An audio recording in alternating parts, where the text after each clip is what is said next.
Hey everybody, Dr. G here, and I'm here to share with you more information on how to make your practices better. So we're going to be interviewing Ben Velasquez. Ben Velasquez is a very unique individual. He's somebody who is called, internationally, would be called a physio.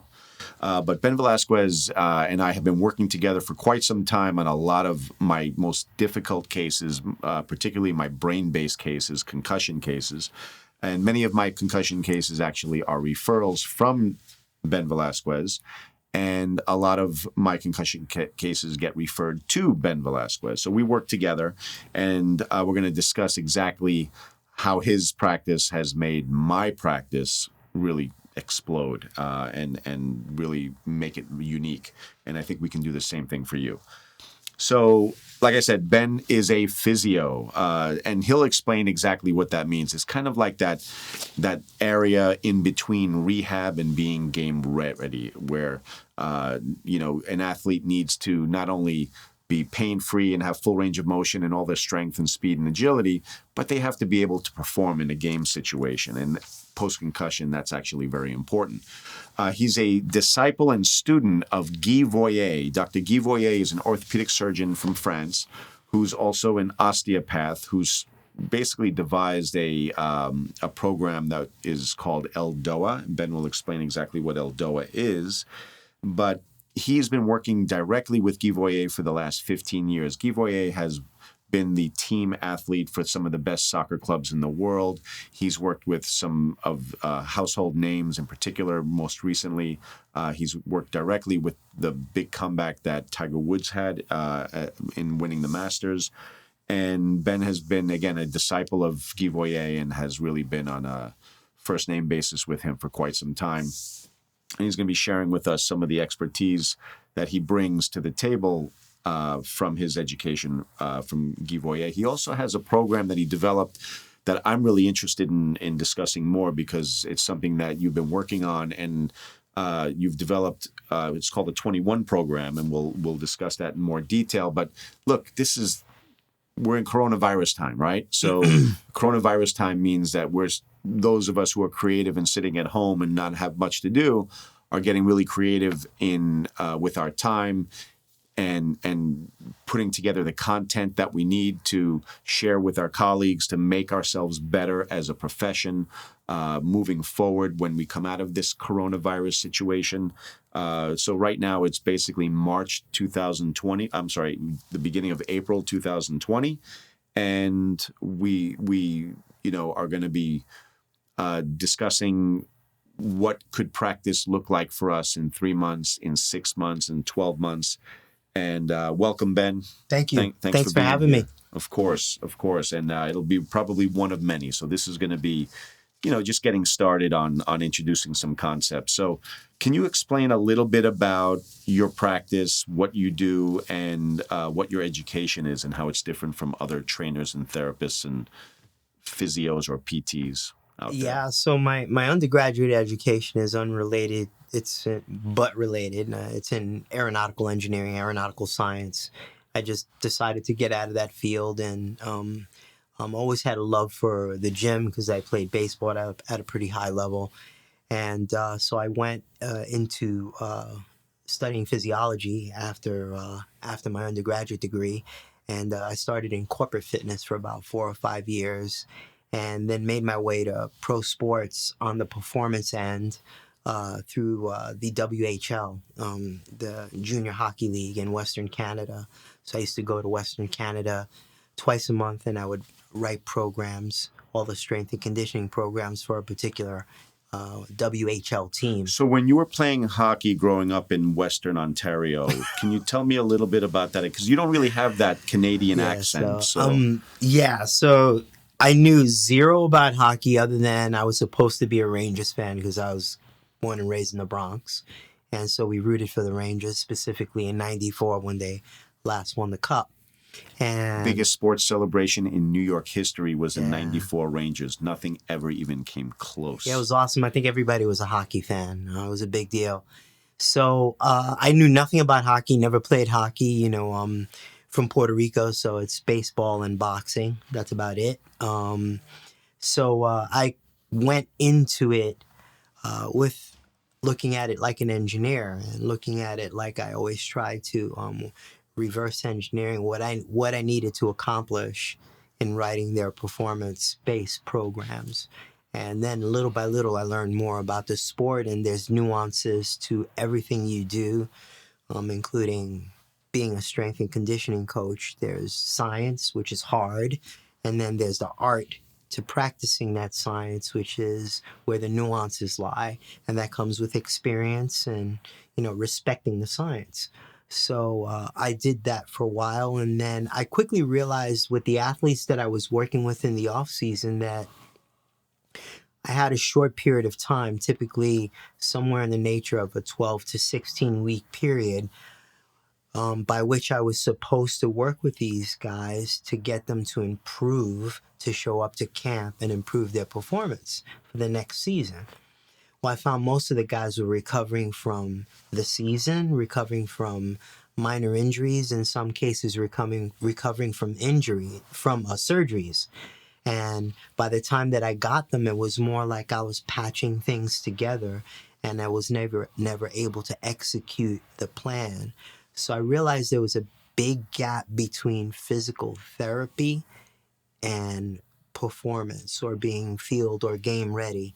So I kind of went into it, was going to go to PT school, and that's when I met Guy and Dr. Voyer, in Montreal, and he had an unaccredited course that he put together, soma therapy and soma training, and it was a 4-year program that he put together, and I was one of the first students in the program. And we studied here in the States and in Montreal and also in Marseille, and the program could be considered a therapy-based program, but in the osteopathic world, treatment and exercise are all part of the same paradigm. So what we were learning was integrating that, as well as really advanced biomechanics, really advanced functional anatomy. So that's what I apply now. I started doing more rehab about 9-10 years ago, bridging that gap. And then about 6 or 7 years ago is when the concussion thing really exploded, and I started evaluating the athletes that were coming into the office. And I said, how many of these athletes have had one or more events, a TBI, a concussion? And it turned out that the numbers were rather high. It was about 80%. So where I was looking at, hey, have you had a knee problem or an ankle problem? I also was asking if they had a TBI. And I said, okay, what's the mechanical component associated with this? How can exercise, how can reinforcement, how can proprioception, how can mobility mitigate the risk factors associated with the TBI? And that's kind of what I've been working on, is looking at. So from a chiropractic perspective, again, that's the perspective that I come from. What was attractive to me was this recognition that it's the nervous system that's damaged in a concussion.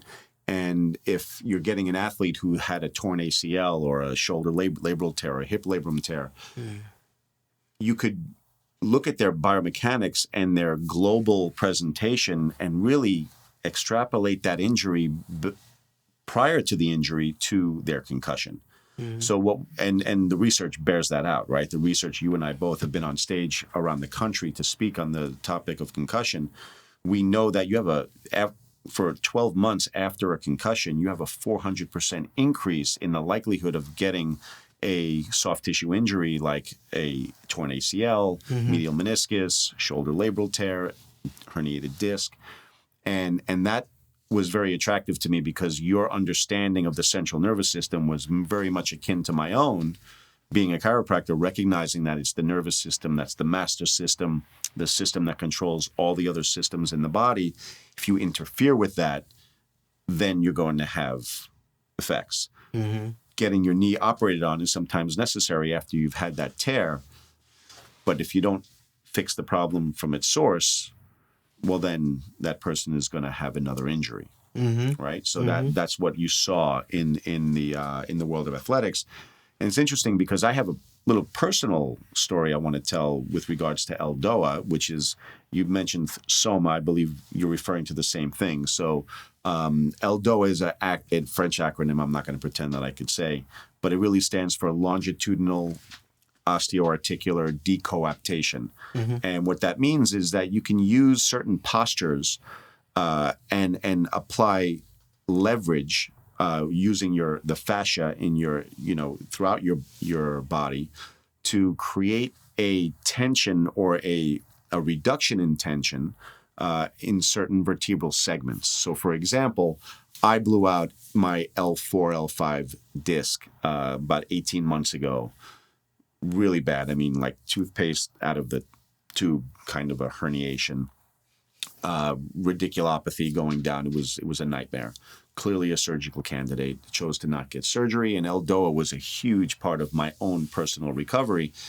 And going through those postures, creating that leverage, chiropractors with herniated discs have had a lot of experience doing decompression with machines. It's a passive decompression.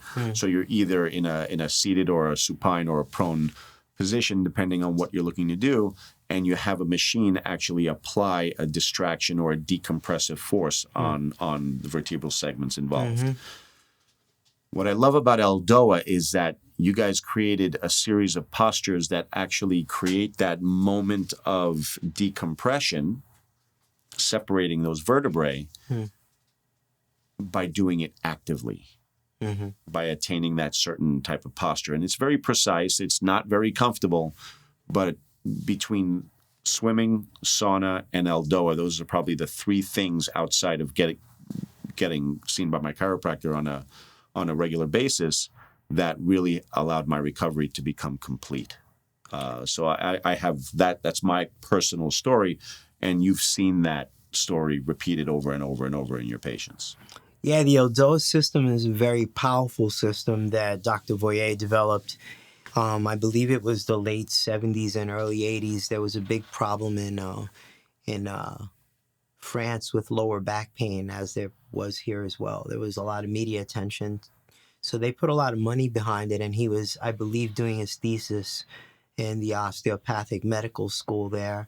And a team of his colleagues, they started embarking on what were the most successful therapies and why were they successful in helping with lower back pain. So they looked historically, the manual therapies of some of the best practitioners in the world, including Feldenkrais and so on and so forth. And where did they succeed and where did they fail? And together, they put together, and it ended up just being him. He put together a series of postures that they tested with thousands of patients that, in your words, create a certain myofascial tension, respecting the laws of biotensegrity, that will create the right tension to decoapt a certain vertebral space or a certain position in your pelvis.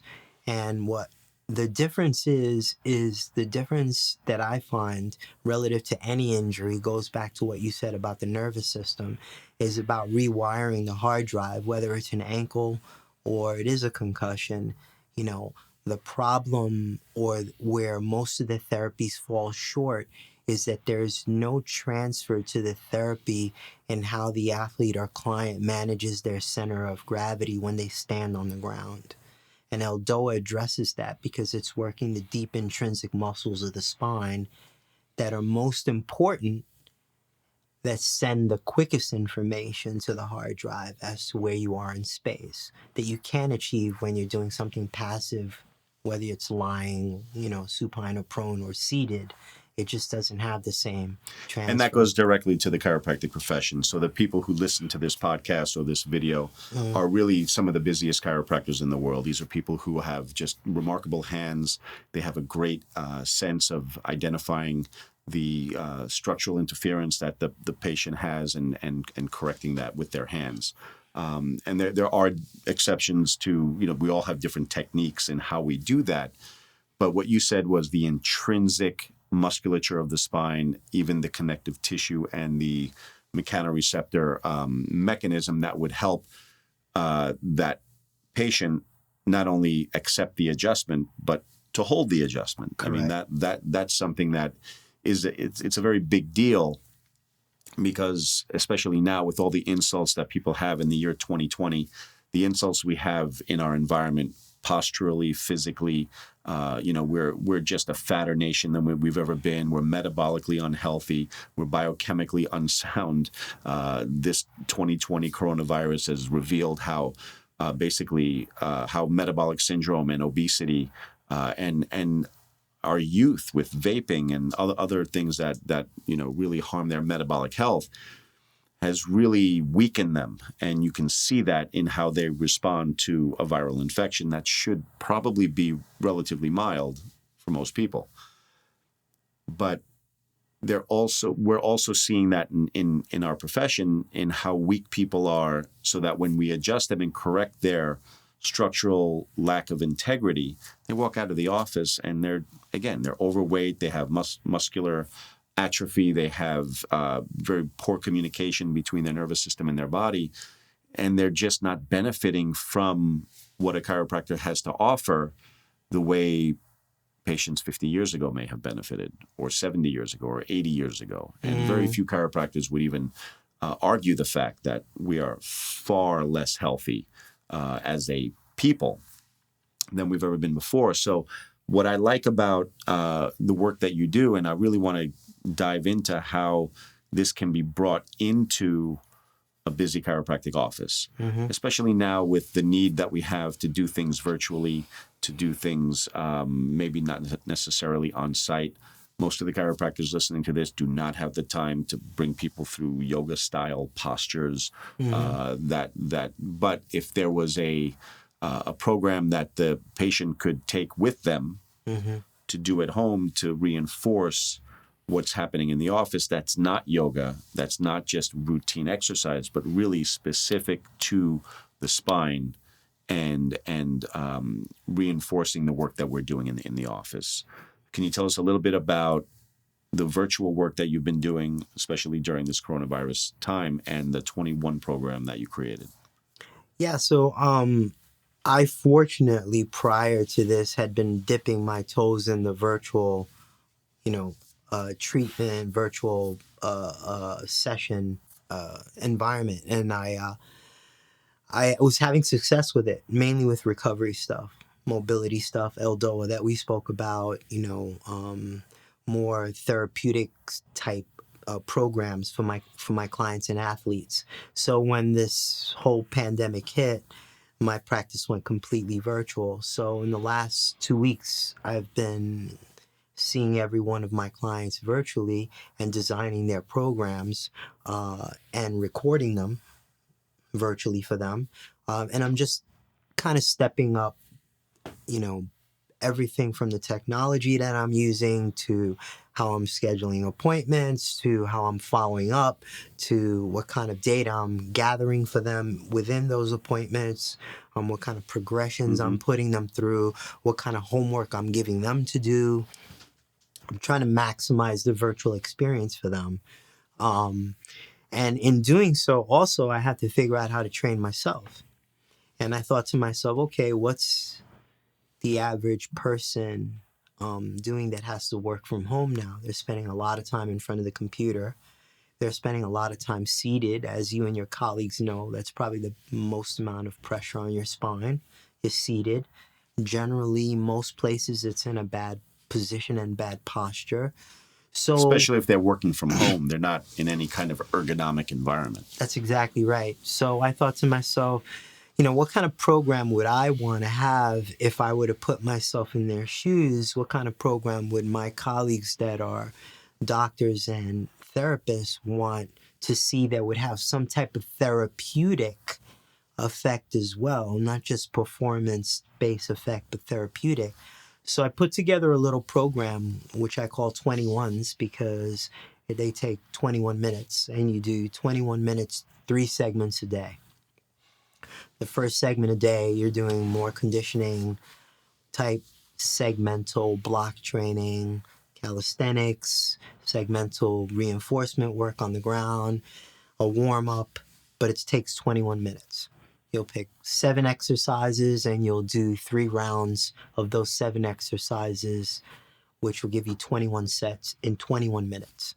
Then 4 to 6 hours later, you'll do a mobility type workout. You'll warm up a little bit and you'll do 7 stretches. And you'll do 3 rounds of 30 seconds of 7 stretches. And it should take you about 21 minutes. And the third workout, another 21 minutes later in the day, in the early evening, you're doing an ELDOA workout. So you're getting these ELDOA postures, which are like scientific yoga for certain segments in your spine and pelvis, to decoapt those segments at the end of the day when you most need it because you've been compressing them throughout the day by being seated. There's an ELDOA posture for virtually every vertebral segment, but which do you feel are the most... you're not going to do all segments Correct. of the spine, but are there certain segments that pretty much come up in most people? Yeah, pretty much across the board, the thoracic spine, specifically the upper thoracic spine, everywhere from T5 to T10. And most people are, especially former athletes, tech people, that area becomes rigid. And it's interesting too. The thoracic spine, we in school we were taught in kind of an old chiropractic idea that the nerves that come from that segment, the organs that they go to, are affected, and therefore the thoracic spine was very much related to the sympathetic nervous system, and we know that structurally that's not necessarily the way things work, but functionally, just as a people, we're sitting at computers like this with this, our breathing has become more shallow and rapid. Our flexibility in our thoracic spine is not what it should be. And what you're seeing in all of your patients is this need for the thoracic spine to have more mobility, more flexibility, for chest excursion, for the ribs to be able to move a lot better. And we know that if your breathing improves and becomes less shallow and less rapid, that's going to improve the parasympathetic nervous system and help that person reduce cortisol and kind of have a better digestive experience, a better sleeping experience. So it's just interesting that you said, like, in almost all the cases, you have to work on that thoracic mobility. Oh, yeah. Thoracic mobility is big in most sports. It's important in all sports, but it's a big part of the work that I do in my practice is thoracic mobility for all the reasons that you said, and in the environment that we live in now, there's a direct link between thoracic mobility and your immune system. So I think it becomes important as well to get more of a positive immune response. For my athletes, the more parasympathetic that I keep them, the more they're closer to that flow state. The more sympathetic they are, the more inefficient they are, and the further away they are from that flow state. So there's a direct link between structure and function, the same way there's a direct link between function and structure. Excellent. And all right, so anywhere in particular in the thoracic spine, or are we talking about the whole thoracic spine, or is there, particularly T8, T9? Is it particularly T1, T2? Is there anything anywhere? I think, for if you had like limited amount of time to do it, if you were a practitioner and you wanted to prescribe to your patient population 2 or 3 ELDOA and perhaps, figure out a way to deliver it to them digitally so they could do it on their own. I think there are a couple of segments that for everyone in the lumbar spine, it's L5-S1. In the thoracic spine, it's probably, in my opinion, T6, T7 for most. And then the cervical spine, which is a little bit trickier, in most patients, it's usually at the junction point.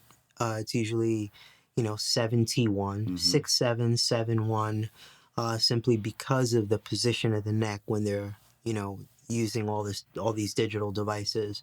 So I think those would be, what I would prescribe if I were running a practice that I could get the most bang for the buck.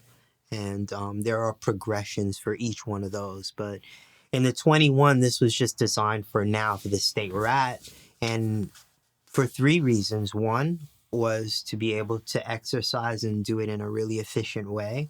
2 is to be able to move 3 times a day in a short period of time, so you would stimulate, to your point, more of a parasympathetic response post-exercise, because we're kind of living in anxious times now. And then thirdly, because I think you just want to get up and move around because you're more productive that way.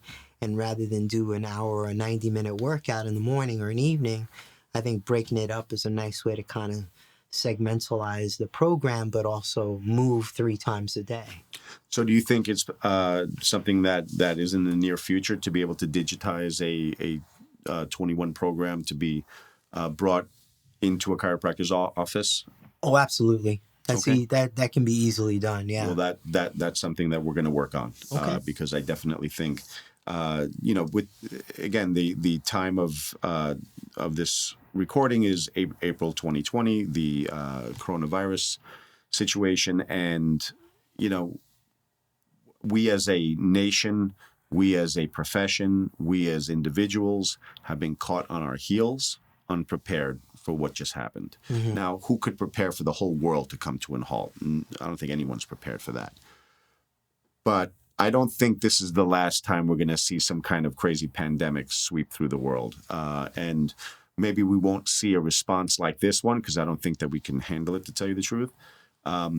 There is going to be long-term behavioral change that's just going to happen in the way people behave in the marketplace, in the workplace, as consumers, as I don't know about you, but I can't wait to go to a busy, loud restaurant, have a steak, whiskey at the bar. Right.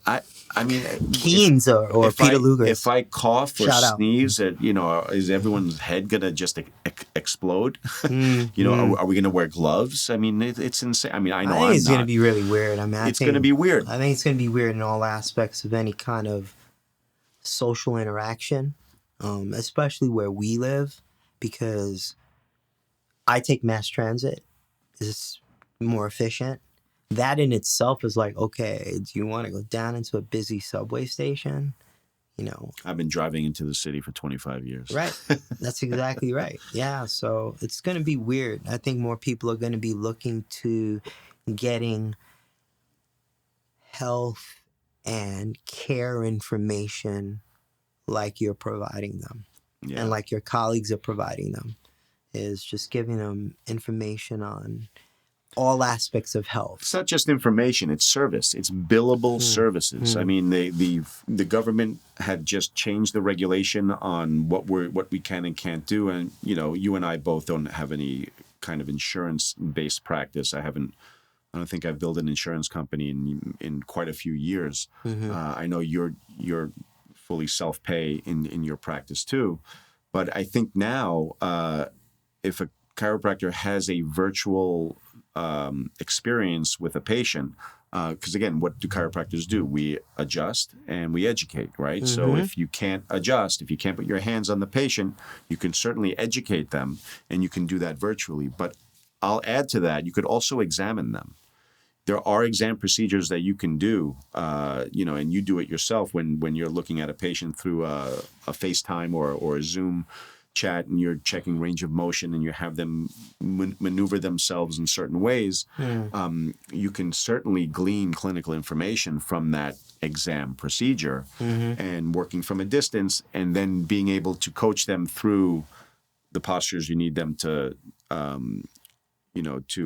attain to do their procedure right. I mean, there's an avenue there for your practice. There's I think what chiropractors have to realize, that if 100% of your practice is fully dependent on your hands and your brick and mortar location, well, then this kind of an event that we have going on right now can crush your career, right? Your whatever it is you built. But if you have the ability to get online on a Zoom chat and provide a billable service with your patients, whether it be nutritional, metabolic, structural, right? Mm-hmm. Those are things that we can do as chiropractors. And if you're not currently doing it now, we're going to get out of this. And like I said, it won't be the last time. So let's be prepared and start to get educated in what needs to be done to have a more diverse economic model for your practice, as well as provide great service that still accomplishes the goals that a chiropractor has for their patients, which is removing interference with optimal function. So I'm hoping that we can get this 21 program really off the ground, so we can share it. I think everyone would be interested in it, just like the metabolic programs that I provide for my doctors. I always tell them, don't recommend this to your patients unless you went through it yourself. So with ELDOA and with this 21 program, it would be great to introduce it to the docs and let them do it themselves, see the changes so that they can share that with their patients and offer something we unique. might be able to do that like right away. Yeah. Set up for the docs the ability for them to participate, as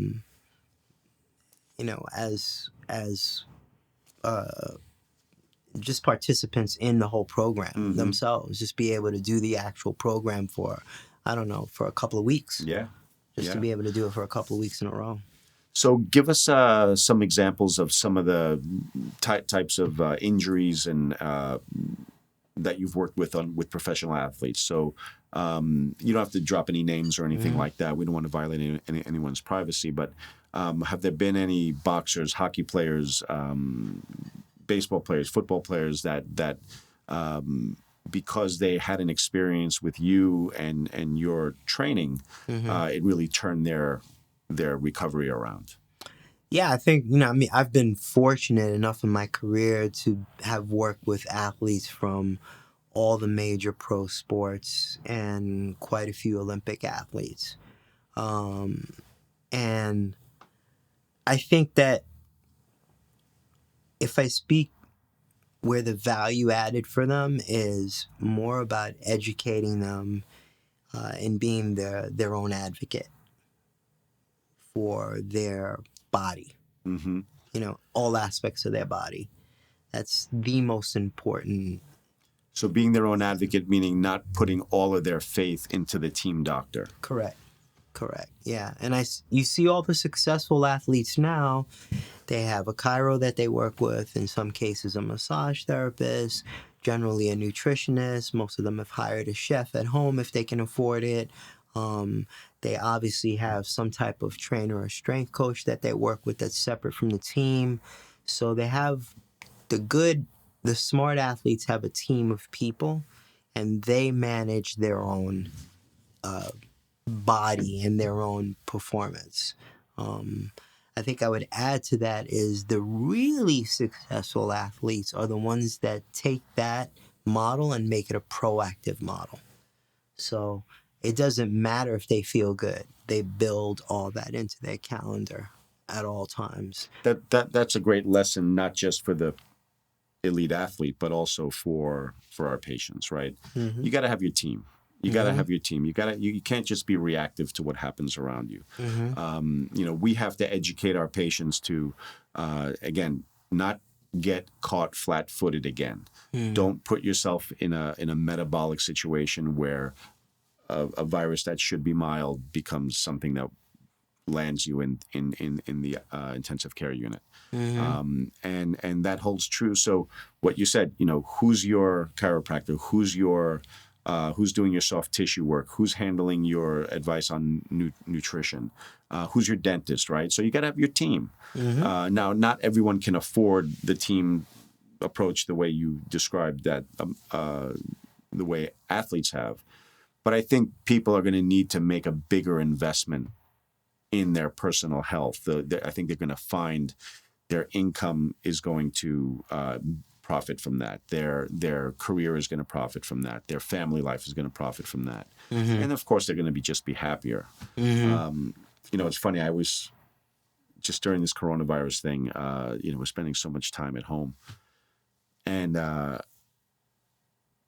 I always feel that when I work out and I take care of myself, everything I do in my life, I I enjoy. Mm-hmm. So if I work out this morning and swim a mile and spend some time in the treadmill and do some lifting and some time in the sauna, I feel great the rest of the day. And then when I go out to dinner that night, I just kind of feel good. I feel like I look good in my clothing. I feel like I have energy to get through the day and still enjoy myself in the evening.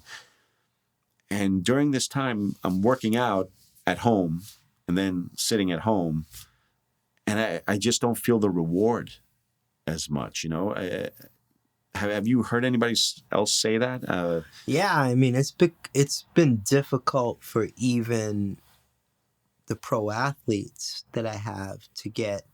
Many of these guys have home gyms, but I think it has a lot to do with what you said. It's like, what am I doing this for? Plus, there's also this underlying level of anxiety that's kind of hanging over us. Yeah. So, you're kind of sitting in this fight or flight that you don't really realize you're in.